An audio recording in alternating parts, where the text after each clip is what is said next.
Саламатсыздарбы урматтуу окуучулар. Бүгүнкү темабыз сызыктуу теңдемелер. Бүгүн биз жөнөкөй сызыктуу теңдемени чыгаруу, сызыктуу теңдеме чыгаруу алгоритми жана теңдемелер системасы деген темаларды үйрөнөбүз. Жөнөкөй сызыктуу теңдемелерди чыгаруу. Бир өзгөрмөлүү сызыктуу теңдемелерди төмөнкү жөнөкөй теңдемеге келтирүүгө болот. Ax барабар b. Бул жерде a x'тин коэффициенти деп аталат. X бул белгисиз сан, b анык сан. Мындай теңдемени чыгарууда x'ти табуу үчүн анык санды x'тин коэффициентине бөлөбүз. Мисалы,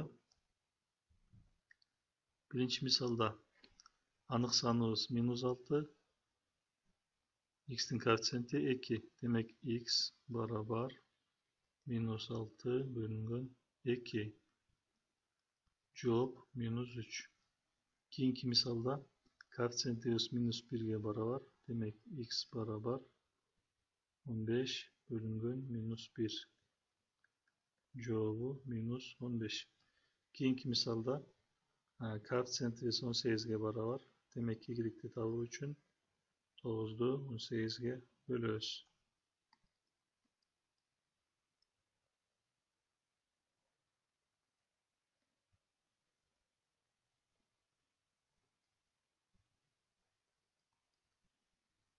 Y барабар 0,5. Кийинки мисалда коэффициентибиз -4. Демек сini табуу үчүн биз -20-ны -4кө бөлөбүз. Жооп 5. Бир өзгөрмөлүү сызыктуу теңдемелерди чыгаруу алгоритми. Биринчи, кашаларды ачуу керек. Экинчи, бөлчөк жана ондук бөлчөк сандарды жоюу керек. Үчүнчү, белгисиздерди барабардыктын бир жагына, белгилүү сандарды барабардыктын экинчи жагына топтоштоо керек. Төртүнчү, алынган ax барабар b түрүндөгү теңдемени чыгаруу керек. Бул теңдемени чыгарганда 3 учур келип чыгышы мүмкүн.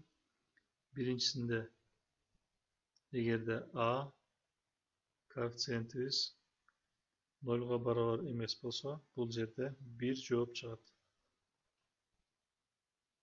Экинчи учур a коэффициенти барабар 0, b 0га барабар эмес болсо, башкача айтканда x кыскарып кетип, жообунда 0 барабар 0дон башка бир сан калса, анда x тиешелүү бош көптүккө. Башкача айтканда x'тин мааниси жок. Ал эми үчүнчү учурда a дагы b дагы 0га барабар болуп калганда, бул жерде 0 барабар 0 келип чыгат. Бул учурда x бардык анык сандар боло алат. Мисал, кашаларды ачабыз. Кашаларды ачуу үчүн көбөйтүүнү кашанын ар бир мүчөсүнө көбөйтүп чыгабыз. 5 көбөйтүлгөн x 5x, 5 көбөйтүлгөн -2 -10. 2-ни -1ге көбөйтөбүз жана x'ке көбөйтөбүз.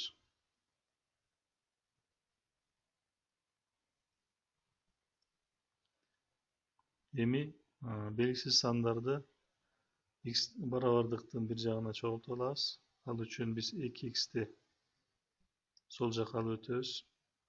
Барабардыктын бир жагынан бир жагына мүчөлөрдү алып өткөндө, алардын белгисин сөзсүз түрдө алмаштыруу керек.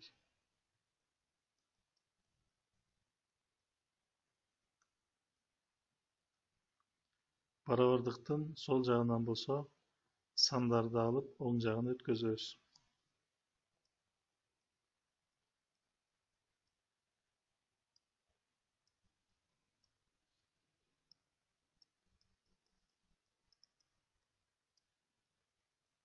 X барабар 3 жообу келип чыкты.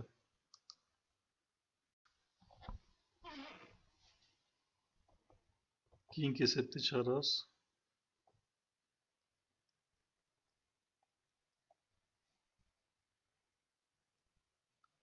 -4 көбөйтөбүз x'ке, -4'тү көбөйтөбүз 3'төн 1'ге. Бүтүн санды бөлчөк санга көбөйткөндө биз sandın alımına көйтөбүз.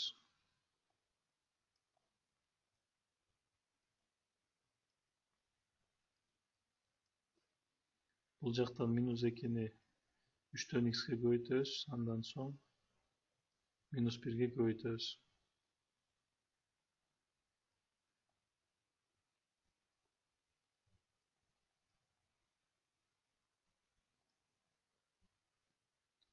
Алгоритм боюнча биз азыр бөлчөктөрдү жок кылышыбыз керек. Ал үчүн теңдемени орток бөлүмгө көбөйтөбүз.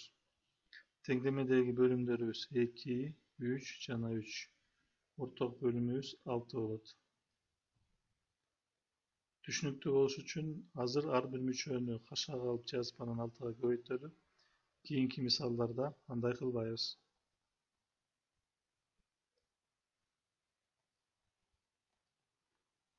Көрүп турганыңардай, биз теңдемени 6-га көбөйткөндө теңдеменин ар бир мүчөсүн 6-га көбөйтүп чыгышыбыз керек. Ошондо биз 1, 2, 3, 4, 5 жолу 6-га көбөйтөбүз. 1, 2, 3, 4, 5. Бизде 5 мүчө бар.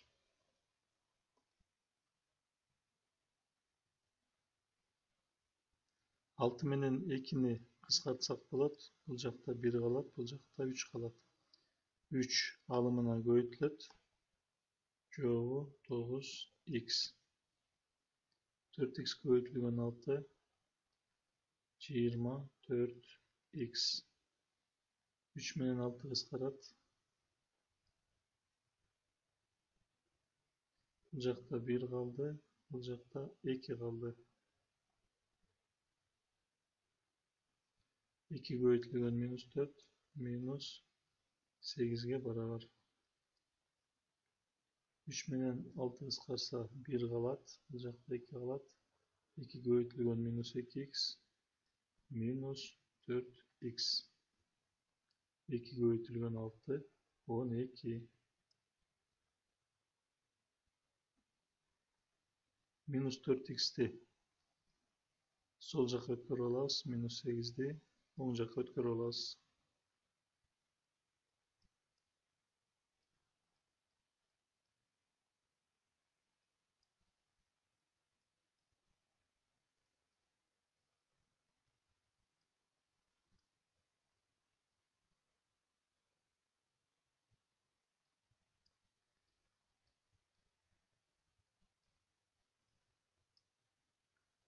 X barabar minus 11'den 20. Keyinki esepte karayız. Kaşalarda açalı.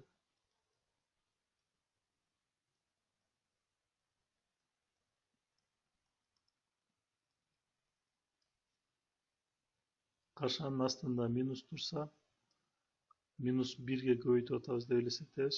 Minus 1 көбөйтүлгөн plus 1 minus 1 de берет. Minus 1 көбөйтүлгөн plus 10 minus 10x'ti берет. Эми x'терди кашанын сол жагына топтоп алалы. Анда биз 4x'ти сол жакка алып өтөбүз. 10x'ти дагы алып өтөбүз. Сол жактан 7'ни анан 8'di оң жакка алып өтөбүз.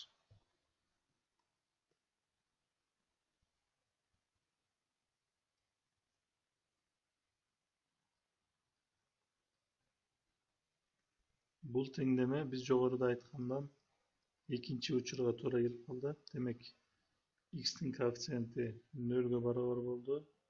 Ал эми b 0'га барабар болгон жок. Мындай учурда эмне дейбиз? X анык сандарда жоопко ээ болбойт.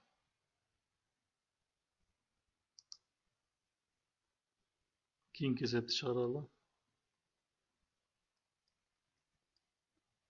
Minus 2x көбөйтүлгөн 6x minus 12x квадрат. Minus 2x көбөйтүлгөн 5 minus 10x. 2 кашаны көбөйткөндө биринчи кашанын ар бир мүчөсүн экинчи кашанын ар бир мүчөсүнө көбөйтүп чыгыш керек болот.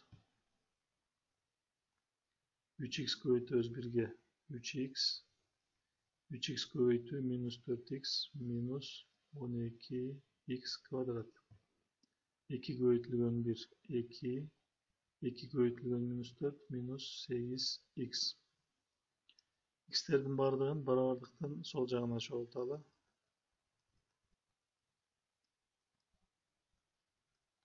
Барабардыктын оң жагынан 3x алып келебиз. Минус 12x квадратты алып келебиз. Өткөрүп атканда белгилерин алмаштырганды унутпаш керек. Барабардыктын сол жагынан 2'ni алып өтөбүз. Минус 12x квадрат менен плюс 12x квадрат бири-бирин жоюшат. 5x минус 10x минус 5x'e барабар. Минус 5x'ten минус 3x болсо минус 8x болот. Минус 8x плюс 8x 0'га барабар. Демек бизде жооп 0 барабар 0 чыгып калды. Бул биздин 3-чү учурга туура келет. A x'tin коэффициенти жана b 0'га барабар. Мындай болгон учурда жообу x тиешелүү бардык анык сандарга.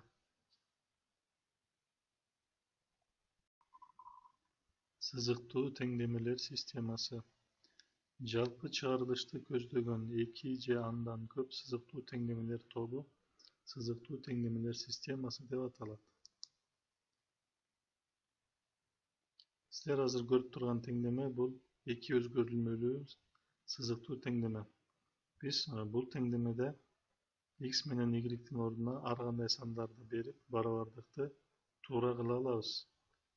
Айталы, x-тин ордуна биз 15 деп, y-ти 13 десек барабардык туура болот. Демек, бул жерде жооп x барабар 15, y барабар 13 десек туура болот. Ошондой эле кийинки теңдемеде дагы биз теңдеме туура чыга тургандай сандарды x менен y-ге тапсак болот. Кааласак биз мындай да кылсак болот.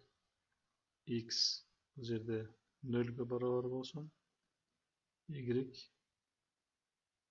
7'ге барабар болсун. Ордуна коюп чыгарсак барабардык туура чыгат. Бирок эгерде биз бул теңдемелерди система катары карай турган болсок, анда биринчи теңдемени туура кылган x, y маанилери экинчи теңдемени дагы туура кылышы шарт болуп калат. Биз тандап алган x менен y-тин маанисин айталы биринчи теңдемеге коюп көрсөк, бул учурда туура келеби? Албетте туура келбейт. X-тин ордуна 0, y-тин ордуна 7 койсок, жообу 2 чыгышы мүмкүн эмес. Демек, системанын жообу системадагы ар бир теңдемени канааттырган жооп болот. Сызыктуу теңдемелер системасын чыгаруу. Биринчи методу туюндуруу методу. Бул методдо биз теңдемелердин бирөөсүндөгү өзгөрүлмөлүү чоңдуктарды туюндуруп алабыз.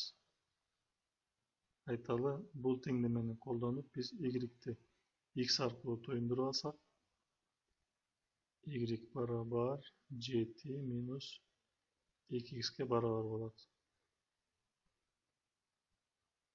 7 минус 2x бул y-ке барабар болгондугу үчүн биз ошол туюнтманы экинчи теңдемедеги y-тин ордуна коюп чыгарсак болот.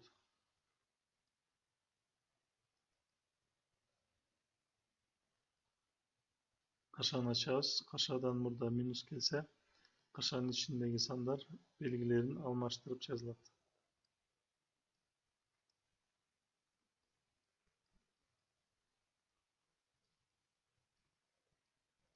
X-тин мааниси табылды. Эми бул жакта x-тин ордуна табылган маанисин коюп, y-тин маанисин табабыз.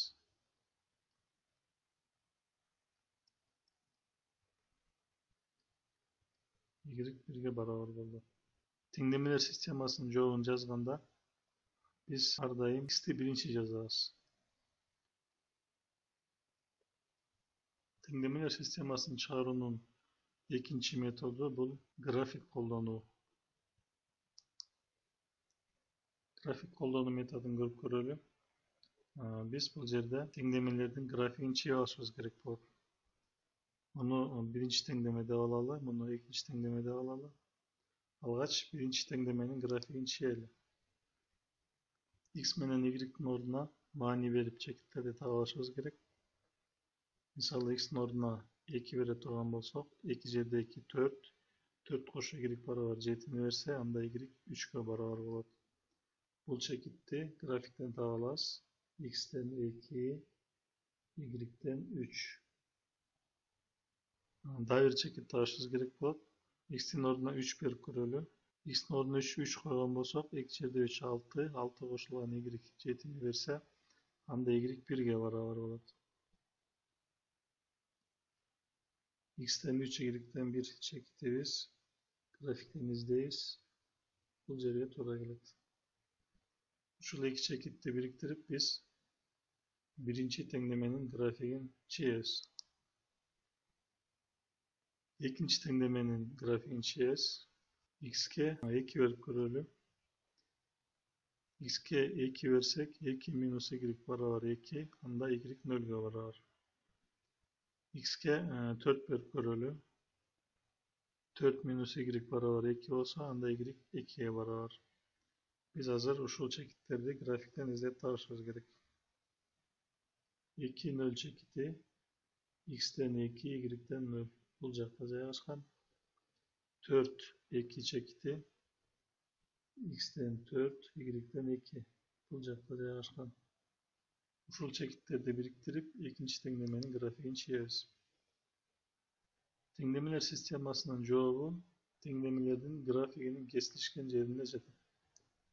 Demek bul çekitte жатат. Bul çekitte X'imiz 3, bölüm Y'imiz 1'ge barabar. Keyinki misalda çıkaralım. Tenglemelerden bürösünde bölçök var eken, biz daroo ortak bölümgө köböйтүп bölçöktü жок kılıp alabыз. Бул жакта бир эле бөлчөк бар, анын бөлүмү x, демек орток бөлүм x. Эгер бул теңдемени x'ке көбөйтсөк, x менен x жоюшат дагы 33 y өзү калат барабар 11'di x'ке көбөйтсөк 11x. Демек берилген система 33 y барабар 11x, x koşu 2 y barabar 5. İkinci tenglemede x'ti toyundurup alalı. X barabar 5 minus 2 y bolup çıktı. Uşol 5 minus 2 y'ti birinci tenglemedeki x'in orduna koyuyoruz.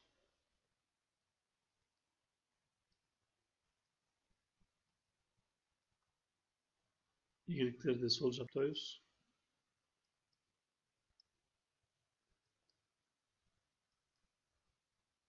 Y 1 çıktı. Эми x'ti табыш үчүн бул теңдемени колдонсок болот. Жообу 3 менен 1. Теңдемелер системасын чыгаруунун дайыр методу бул кошуу методу деп аталат. Бул учурда биз теңдемелерди өзгөрүлмөлүү чоңдуктардын бирөөсү жоголуп кеткендей кылып кошобуз. Мисалы, берилген теңдемеде эгерде биз мамы чагылып кошо турган болсок, плюс y менен минус y бири-бирин кыскартат. Кошуп көрөлү. 2x кошулган x 3x'ти берет. Плюс y кошулган минус y кыскарып кетет. 7 кошулган 2 9'du берет. Бул жерден дароо x 3'гө барабар экени табылды. Y'ти табыш үчүн теңдемелердин каалаган бирөөсүн колдонсок болот. X'тин ордуна табылган маанисин жазабыз. Y барабар 1. Teoriyalik bölük бүтті. Testlerde çıkarıla. Salamatта olgula.